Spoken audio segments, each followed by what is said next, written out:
All right, so in that gray gunner kennel there, we have Bradley, who is a dog that was adopted from Lucy's, I believe. Dog just showed up yesterday. Friendly dog, but dog aggressive. Friendly to people, not to other dogs. You can hear him whining a little bit. This was a lot worse yesterday, but I kind of quelled it throughout the day. Taught him that I don't want any of that. He's got a prong collar on him now, but I'm going to take it off and put it back on and put a leash on him just to kind of show you how I deal with dogs that are like super high strung, that are just so fidgety and excited and spinning that it's difficult to just even get a damn leash on them and a collar around them. So to mitigate some of the potential disaster, I'm going to close this door. I got two other dogs in here. One's a very fearful cane corso. The other is Ted, who's a good boy, but he's an overstimulated dog genetically. So they might start making,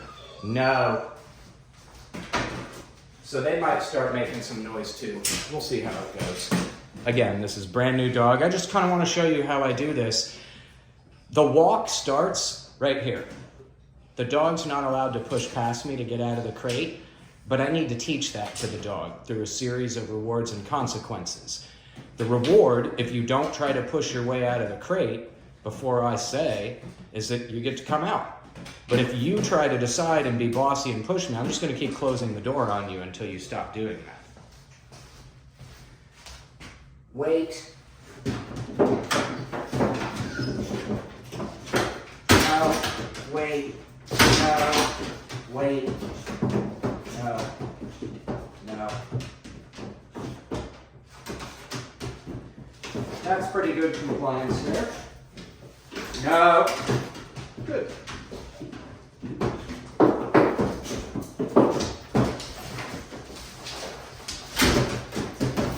Now, this may seem a little harsh if you've never seen this done before, but you have to understand this is an extremely strong, extremely high drive pit bull, and I don't want to fight this fight every day for weeks on end. So when you see me putting this physical pressure on him, it's very important that we get this message clear right away. But I'm not doing this because I'm frustrated or anything like that. I'm doing it to save his life. The whole reason he's here is because the owner can't tolerate this kind of energy and this kind of rudeness. Wait.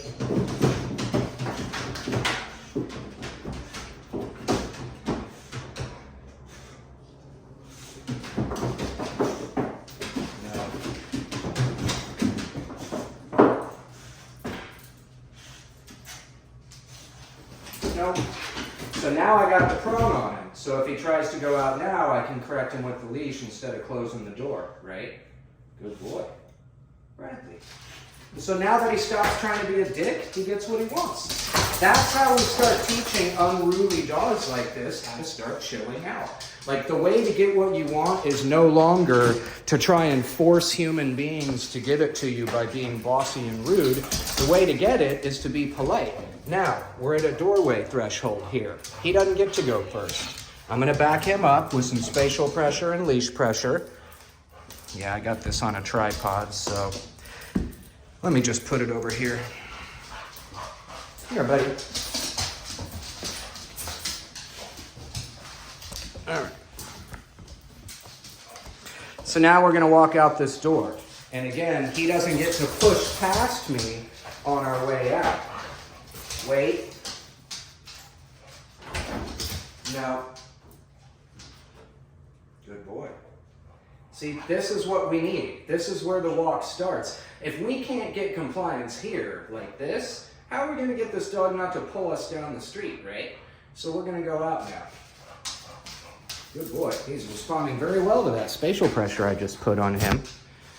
So again, we're walking out a door here. He's not allowed to rush past me. No. Down. And these dogs aren't allowed to start tripping. Creed, down. No, Creed. No, down.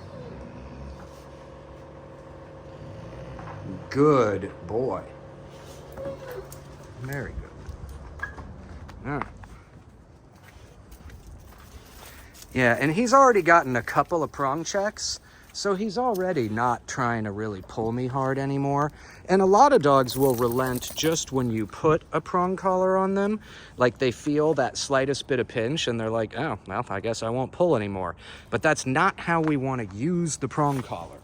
If we just use it like that, the dog will eventually learn to tolerate a certain amount of pinch and it will pull up to that point. The dog will never really learn to walk beside us. So you also have to realize that a prong collar is the safest, most humane type of dog training tool to put on a dog that pulls really hard on a leash. The reason for that is, number one, you will never accomplish this not being a dog trainer with a flat buckle collar and a leash. You'll just have endless frustration.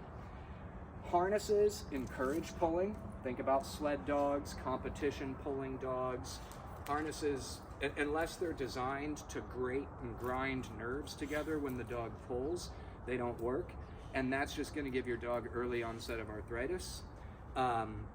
Slip leads, dominant dog collars, the ones that are like nooses that ride high on the neck. There's a time and place for those, for real dangerous dogs, in case you need to choke them out.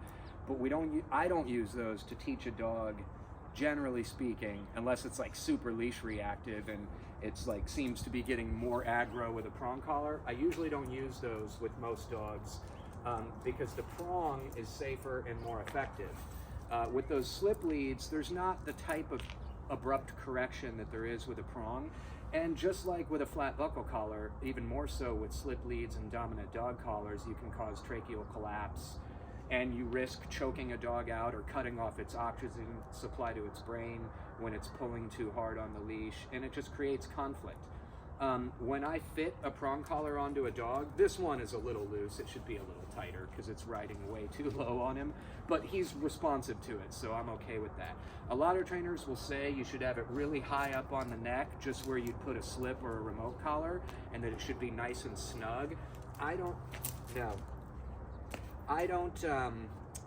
buy into that. I don't like that because then the dog always has a little bit of tension.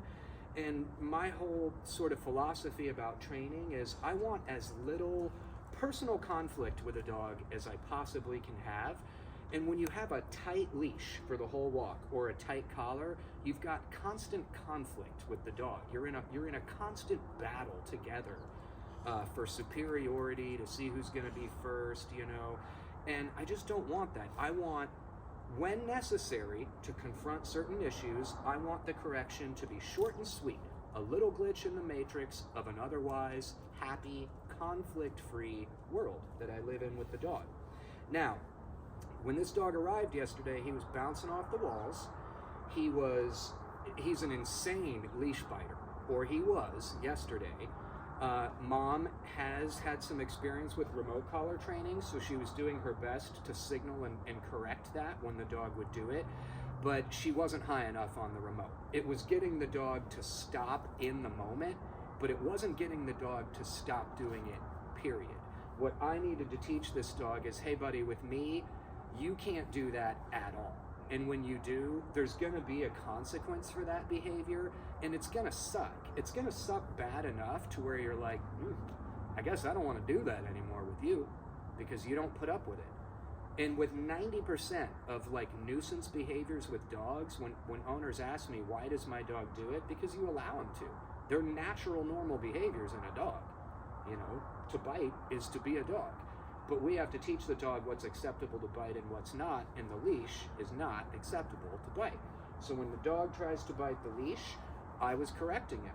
Initially, it was with the remote collar. The first time he tried to bite my leash, I dialed up to 50 on the remote collar and zapped him, and he went, oh! And I was like, yeah, I know, buddy, it sucks.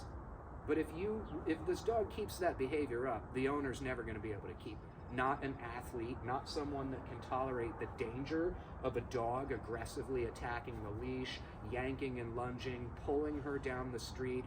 All these behaviors put her physical health in jeopardy, great jeopardy. I've had clients that have done face plants right into the ground because their dog lunged after another dog or squirrel or something. So to tolerate these types of behaviors is to put a dog in jeopardy and to put yourself in jeopardy too. You know, dogs have to learn. There's certain things you may want to do, but you can't do them. And the more of those things we teach to the dog not to do, the less conflict owner has with dog, the more time they spend happy instead of frustrated or fearful or feeling defeated. And that rubs off on the dog. So the dog, is used to having an owner that's like, constantly, because the dog's like that constantly, and it's a cyclical pattern where the dog gets all worked up, and so the owner gets worked up, so the dog gets worked up, so the owner gets worked up. It's my job to be like, nope, we're not doing that here. You pull any of that shit with me, and I'm going to give you a correction.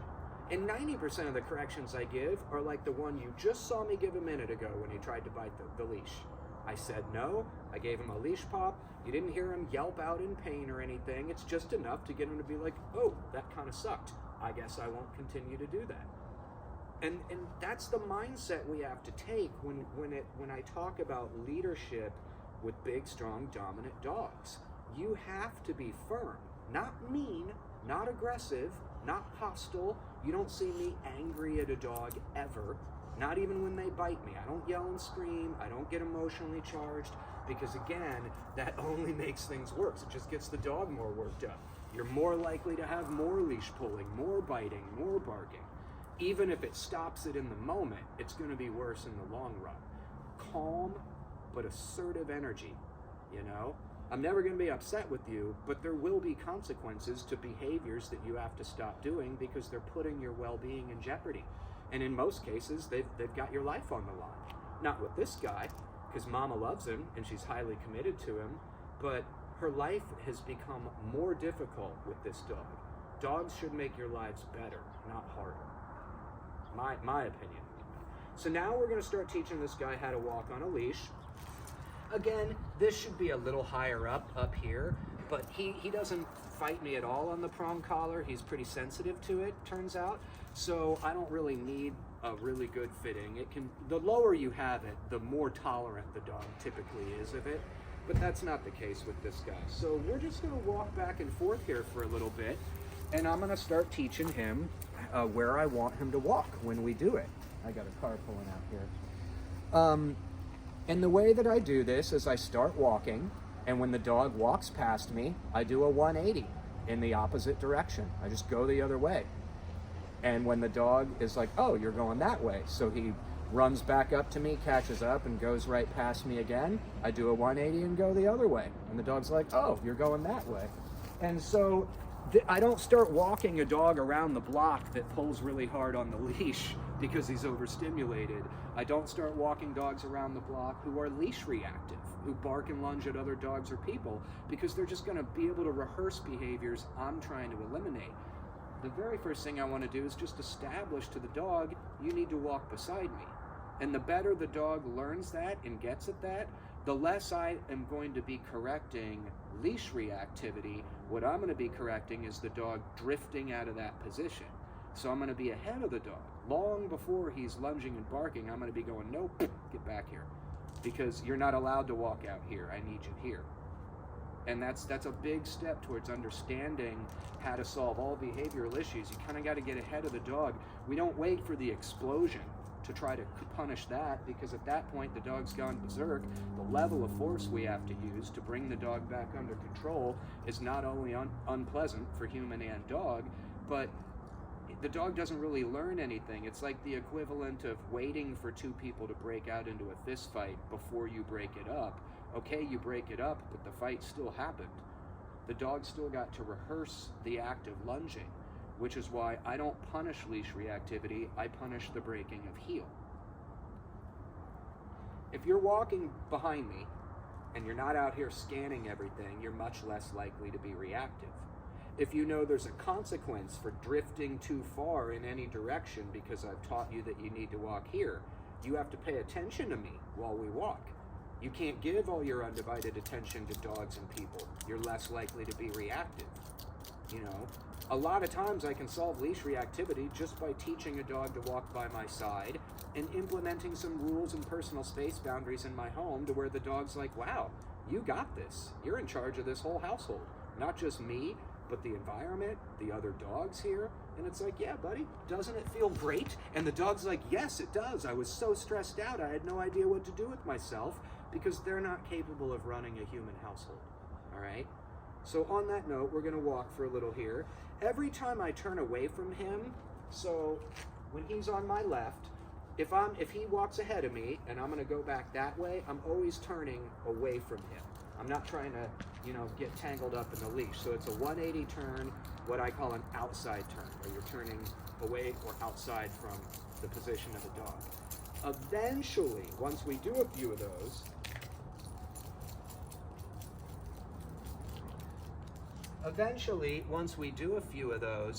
I want to then see if I can catch the dog, because like right now, the dog's out in front of me, so instead of trying to pull him back, I'm just going to give him a pop, and we're going this way. He walks past me again, little pop to get his attention, we're going this way. He walks past me again, little pop, we're going this way. Walks past me, oh, what do you know? He's starting to turn with me to avoid that pop. And these aren't like whack, where the dog's like, oh my God, that hurts. It's just an attention grabber. All right? Now, some people might be asking, well, where's your treat bag? Why aren't you using treats? Here's why. With a lot of dogs, I would have a treat bag here. So you have positive punishment, which is pop because you forgot that I exist and you didn't, you went past me, you're not following me. But then you also have positive reinforcement, where every time you catch back up to me, I would say yes and pull out a treat and give it to you right there. Maybe I would lure you around those turns with a treat and give it to you when we complete it. Not with this dog, because it might not seem like it right now, because he's been with me for 24 hours. He's had a chance to decompress a little, but this is an extremely overstimulated dog. He's jumpy, he's mouthy, he's noisy, and I want to teach this dog how to calm down a little, particularly when we're outside. So he tried to jump up on me there, so I gave him a little correction. He sits for me, he maintains that, he gets what he wanted, my attention and praise. We have to sort of take this mindset with everything we do, and it's not personal, Owners are so resistant to implement like physical corrections to their dogs, so they spend all their time yelling and scolding the dog, which is the worst thing you can do, because they don't get that. It just stresses them out, and in the long run, it makes you look weak and unstable. Even if the dog fears you, because it's like, no, Rover, he's never going to respect you as a leader, because we follow leaders that we respect, not who we fear. That's more dictatorial, not leadership. And you have to remember, when I talk about leadership or being the alpha, the pack leader, the dominant member, whatever, we are not just talking about punishment. Leadership is not punishment. Punishment is an aspect of leadership, but leadership is leadership. It's the whole gamut. It's guiding someone or something through a process and checking them when they get out of line, but being their best cheerleader when they're getting it right. It's because the whole idea here is we're teaching, We're teaching you how to be, to make your life better, to make it more rich, in the life of your owner too. So that you don't have to spend this life in conflict where there's so much stress and anxiety, So we're gonna walk a little here. Now, if you see me putting these little leash corrections on him, I never pull a dog where I want it to be. I want to give a little check, and I want the dog to make its own choice. Now, he's fixated on a squirrel right now, so I pull a little harder, or check a little harder. Good. Now, when they get super overstimulated, they get very physically insensitive, which is why you saw him easily tolerating some really firm corrections there. And you saw me not get upset about it, but I didn't give up on it either. I followed through by gradually making it more and more intense until he's like, okay, I don't want any more of that, and he came with me. Now, if I had a treat bag out here, he would not care at all about treats in the presence of a squirrel. Look at him. He's trembling because he sees this squirrel over here. You think this dog, if I was like, here's a treat, buddy, if anything, he'd just eat it and keep fixating on the squirrel. I need to work him through this by getting his attention. Good. Now we go back this way, right? Now we go this way. Good boy. We go this way. Good boy. He's already starting to turn with me. Good boy. So now that I'm getting a little bit of compliance here, I'm going to start doing inside turns where instead of using leash pressure to reinforce that I need the dog to kind of back up or to follow me, I'm going to use what's called spatial pressure, all right? So this is spatial pressure. It's when you put spatial pressure on a dog and you claim the space that the dog was in, right? So we start walking, dog walks ahead, I turn this way. When the dog comes back, I turn directly into the dog, just like that. We're not walking in like a big half-moon circle. What I'm doing is basically squaring off where we are face to face, and then I'm walking in a straight line through the dog. So it kind of has to back up to get into that position. So to give you another example, just like that. Now, with dogs that are really kind of like pulley, they want to forge ahead, they're scanning, they're easily like insanely overstimulated just because they see a squirrel, they start shaking, like this external excitement that you see, all right? It really helps to make our movements in the beginning more dramatic to get the dog's attention. So I could just square off on the dog like that. But you saw he wasn't really ready for it. We kind of bumped into each other.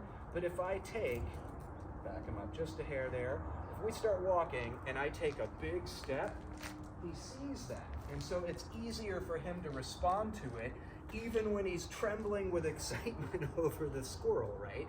So a big part of the process of learning how to train dogs is learning what works, and definitely learning what doesn't.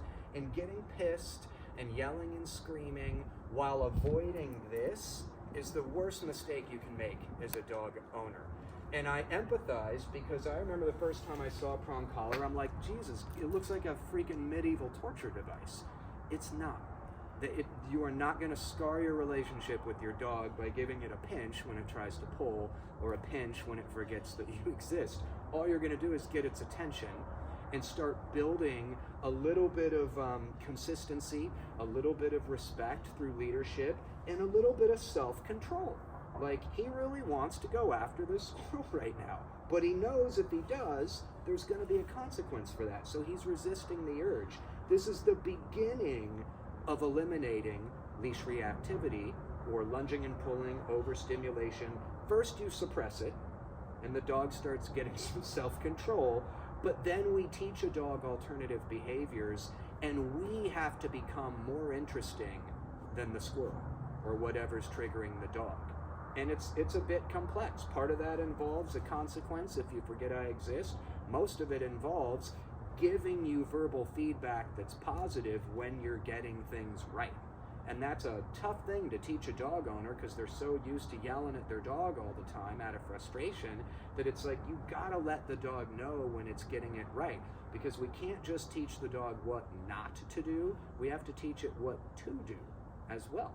And we do those both at the same time for the most part. So we'll give a couple more rounds here. Bradley. Good boy. Good boy. Brad.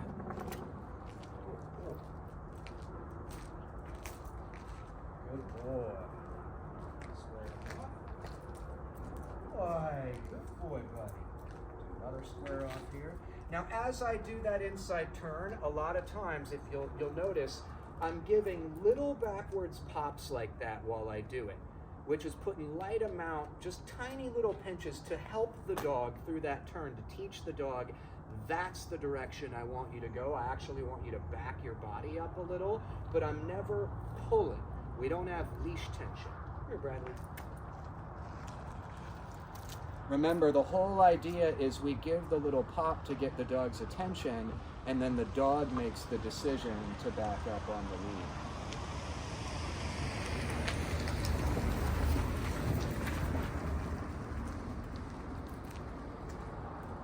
Now, generally speaking, once I've done one session like this with 90% of dogs, this is the kind of compliance I'm getting, you know?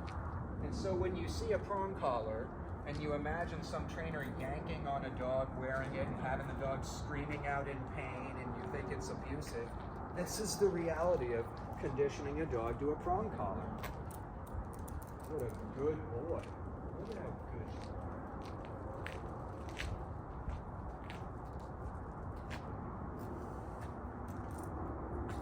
Good boy. Very good. And I also want to teach him from word go, there's actually a specific side I need you on. I train dogs to heel on my left because I'm right-handed.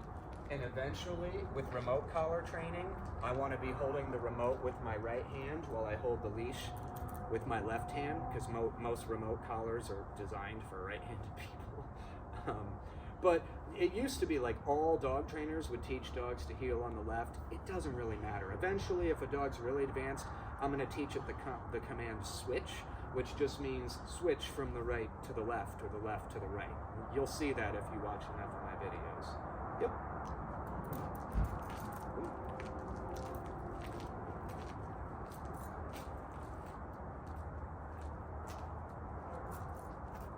Good boy, very good.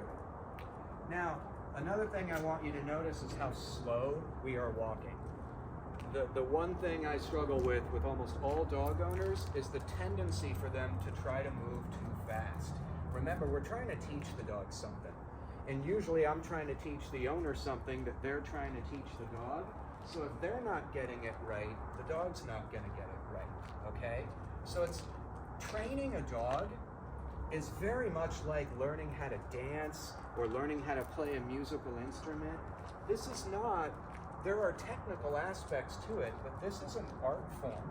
It's a beautiful art form where we are creating something beautiful and wonderful, right? So it's really about, we are the artist. The dog is the canvas, the product. And so it doesn't matter how good your canvas is, how good your paints are, how good your paintbrush is. If the artist sucks, the painting will suck. So when I say it's not really about the dog, it's about the owner, and dog training is really about human training, how to lead and guide a dog, this is the best kind of example I can get. This dog was off the charts 24 hours ago. I mean, when it met me, it jumped all over me. It was scratching me. When I took the leash, it was biting the leash and pulling so hard that I was like, holy Jesus, like, I can't go like that because I'm going to ruin the leash. I'm going to risk damaging the dog's teeth, and I'm giving the dog what he wants, a game of tug of war. And it was only because the owner is responsible enough to have a remote collar on the dog that we were able to go, quit that. And the dog immediately stopped. But then after a minute or two, he started again. So it was like we had to keep telling him to stop. I want it to just stop. So once the owner left and I took a little walk with the dog, and I didn't have a good prong collar on him, and I'm not using a remote collar to teach a dog how to walk. It's just, I needed to just kind of walk with the dog and let the dog settle, get used to the fact that the owner left, and then wait for the dog to have a moment where it tries to bite the leash again. And in that moment, one time, one firm correction, leash biting is now a thing of the past, right? 90%. Like, you saw him give one little attempt at one point, and all I had to do was go, no, and he immediately stopped. So the level of correction we issue is always going to be contingent on the level of the violation, the physical sensitivity of the dog or lack thereof, the emotional sensitivity of the dog or lack thereof. So it's a very nuanced thing. It's not a one-size-fits-all. You know, when I'm giving corrections here, when he doesn't follow me or he gets distracted, it's just this. It doesn't hurt. It just gets his attention, right? By and large. I gave him a couple firm ones with the squirrel, but for the most part, when I want you to back up, that is not a painful correction. The dog is not interpreting that as a pinch or a punishment. You know how the dog is interpreting that? Like that, a touch of the finger. Like if I really wanted to, and the dog walked past me, just touch him like that. It's just easier to do with a leash and a prong collar. It's just an attention grabber. And for the most part, remote collar, same way. But the dog learns, oh, it can be dialed up if I ignore those light corrections. Yes, these can whisper, they can talk, they can yell, and they can scream. Same with remote collars, all right? So just remember that. You are such a good boy. Sit. good. Now, notice, once he breaks the sit and tries to jump on me, I don't keep petting him. That's when he gets the correction. He sits again. Once he sits, I start petting him again. So the way to get what you want is to quit being such a dick. You know, be polite and you will get everything. You want my attention? You want my praise? You won't give kisses? Sit down. Don't try and scratch my face and muzzle punch my face to get this. Sit down. Be friendly and polite, and you will get it all the time. Yes. But we also have to remember, and this is why I talk about how physical affection needs to be earned, and it needs to be given in moderation. The more overstimulated the dog is, the less of this we want to do, particularly if it's not earned. He just did a wonderful job working for me in this session. This is his reward, and this is our bonding moment here, you know. But this dog's also very easily overstimulated. So if I start sweet talking this dog and giving him kisses, he's just going to break this sit and start jumping all over me again. We don't want that. So again, a lot of how dogs behave is dependent on how we behave. This is why when people come into my home, I tell them, please don't make eye contact with my dogs. Don't whistle, don't say anything to them. Completely ignore them for the first 10 minutes until they settle down. Because that's one of the hardest times to get compliance out of your dogs, because they're so worked up. Then your company comes in and goes, oh, hi! And the dog jumps all over them and they go, hi! And it's like, no, that doesn't need to be hi. That needs to be no, go back, lay down, shut up. This is not your company, it's mine, and it's rude as hell for you to come running into the room and jumping on them, or barking at them, or slamming your nose into their crotch, or any of the things that dogs do that we as humans consider rude. But you also have to, you know, in that lies a set of behaviors that we do with dogs that they could interpret as rude or just abnormal, offensive, aggressive, scary, and one of those things is to hug them.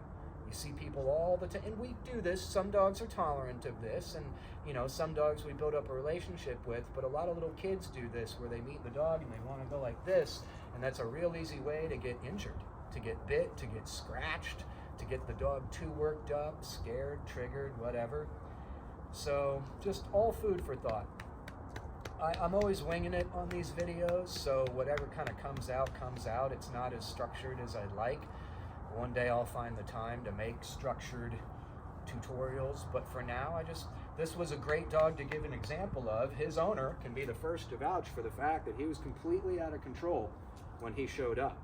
Not aggressive, not mean, just out of freaking control. He was so overstimulated, we couldn't just get him to be even like this, you know? He wasn't capable of this. He was just, you know, constant. And definitely when I took him out for his first walk without a good prong collar on him, man, he is so strong. So let me tell you, it takes a lot for a dog to be able to pull me off balance.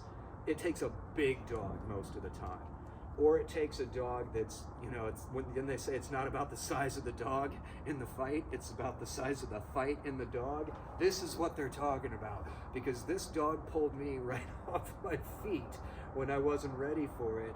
And I'm like, oh boy, for his safety and for mine, I can't take you on another walk without first conditioning you to a proper prong collar so that we don't have that moment again. You know? Yes, you are such a good man.